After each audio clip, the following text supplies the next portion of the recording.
आप कितना भी अच्छा काम करिए, कुछ लोग तो गड़बड़ करेगा ही। यह आदमी का स्वभाव होता है। भगवान को भी गड़बड़ी करने वाले लोगों को झेलना पड़ा था। ये बात सीएम नीतीश ने सासाराम में समाज सुधार अभियान के मौके पर शराबबंदी पर कही और कहा कि भगवान को भी जो है गड़बड़ करने वाले को झेलना पड़ा था। हमने सही फैसला लिया है, लेकिन कुछ लोग इस पर सवाल उठा रहे हैं। यह आदमी का स्वभाव होता है। जिस पर तेज प्रताप यादव ने तंज किया और यह कहा कि सीएम नीतीश को बिहार की सीमा पर कुर्सी लगाकर बैठ जाना चाहिए, ताकि सीमा पार से जब भी कोई शराब पी कर आए या शराब लेकर आए तो उसको पकड़ ले। तेज प्रताप यादव का इशारा इस तरफ था कि पुलिस जो है वो शराब माफिया से मिली हुई है। अगर पुलिस नहीं मिली होती तो पिछले 5 सालों में सीमा के पार से करोड़ लीटर शराब बिहार नहीं आया होता, सैकड़ों ट्रकें पार नहीं हुई होती। इसलिए सीएम नीतीश को सीमा पर बैठ जाना चाहिए और जो भी शराब पी कर आए या शराब लेकर आए उसे पकड़ लेना चाहिए। आपको बता दें कि कल सीएम नीतीश ने कुछ और दिलचस्प बातें कही। उन्होंने कहा कि दारू पीने वाले को मैं विद्वान या काबिल नहीं मानता हूं, वे समाज और गांधी के विरोधी हैं। हम वैसे भी किसी आदमी को बिहार आने की इजाजत नहीं देंगे। जो बिहार में आकर शराब पीने की इच्छा रखते हैं वो बिहार नहीं आए, हमें इसकी जरूरत नहीं है। अब सवाल कई हैं। सवाल पहला ये है, वो कहते हैं कि दारू पीने वाले को मैं विद्वान व काबिल नहीं मानता।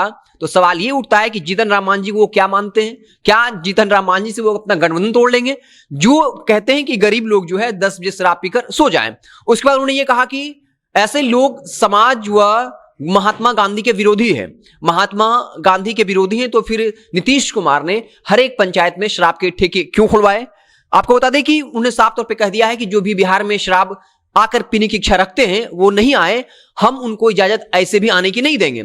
इसके अलावा जीविका दीदियों को संबोधित करते हुए कहा कि आप लोगों को जागरूक करिए और अगर आपको खबर मिलती है कि कोई शराब बेच रहा है तो पुलिस को इन्फॉर्म करिए। अब सवाल यह है कि गर्दनी बाग में चौकीदार धरना कर रहे हैं। क्या कहा उन्होंने साफ तौर पे कहा कि हमें बलि का बकरा बनाया जा रहा है। हम थानेदार को सूचना देते हैं कि फलां जगह पे शराब माफिया शराब बेच रहा है या बना रहा है, लेकिन थानेदार जो है वो सूचना लिख कर देता है और शराब माफिया फिर हमें धमकी देता है कि हम तुम्हें जान से मार देंगे। तो थानेदार साहब हो, डीएसपी साहब हो, मिले हुए हैं और हमें जो है बलि का बकरा बनाया जा रहा है। सवाल यह है कि जब चौकीदार ही डर रहे हैं, गर्दनी बाग में इस वक्त जब सीएम नीतीश समाज सुधार अभियान पर निकलकर शराबबंदी को लेकर ज्ञान दे रहे हैं, जीविका दीदियों से कह रहे हैं कि आज शराब माफिया की शिकायत करिए, उसी ठीक वक्त गर्दनी बाग में चौकीदार धरना पर बैठे हैं और कह रहे हैं कि हमें शराबबंदी वाले काम से मुक्त कर दीजिए, क्योंकि हमारी जान पर बनाई है, हमारे परिवार को खतरा है। शराब माफिया जेल जाता भी है तो पैसे के बल पे जमानत छूट जाता है और फिर हमें मूंछ दिखाते हुए कहता है कि अब हम तुमको नहीं बख्शेंगे। सवाल यह भी है कि वो लगातार जीविका दीदियों को कह रहे हैं कि आप शराब का धंधा ना करें, लेकिन कल ही आपने देखा होगा वार्ड सचिव हजारों की संख्या में कैसे बीजेपी दफ्तर के पास बैठे हुए थे और कैसे पुलिस ने सबको जो है खदेड़ा था, सबको पीटा था। और वहां जो महिलाएं थी वहां वो साफ तौर पे ये कह रही थी कि हम लोग भी अब शराब बेचेंगे, क्योंकि हमने वार्ड सचिव के तौर पे सालों तक काम किया लेकिन हमें सैलरी नहीं दी गई और अब हमें नौकरी से हटाया जा रहा है।